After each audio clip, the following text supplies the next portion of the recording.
Peoples party रहनुमा शर्जील मेमन कहते हैं कि सिंध में पीपी के खिलाफ जितने भी इत्तेहाद बने वो नाकाम हुए।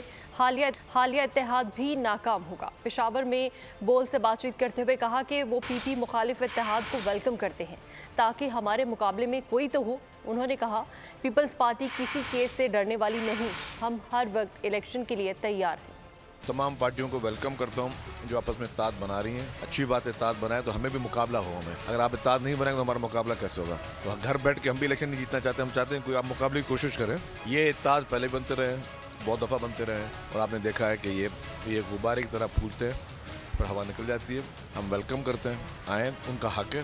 पीपल्स पार्टी के खिलाफ तमाम पॉलिटिकल पार्टी जमा हो जाती हैं और फिर जब इलेक्शन में रिजल्ट आते हैं और आवाम दिल खोल के तीर पे ठप्पे लगाते हैं, वो पार्टियां मायूस होकर चली जाती हैं। बिस्मिल्लाह, पीपल्स पार्टी की लीडरशिप के खिलाफ जितने मुकदमे बनेंगे, पीपल्स पार्टी की लीडरशिप पाकिस्तान में रह के मुकदमों का सामना करेगी।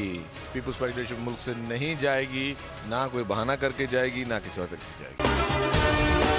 अगर आपको हमारी ये वीडियो पसंद आई है तो हमारे चैनल को सब्सक्राइब करें और बेल आइकन पर क्लिक करें। सब्सक्राइब करें और बेल दबाएं ताकि कोई खबर रह न जाए।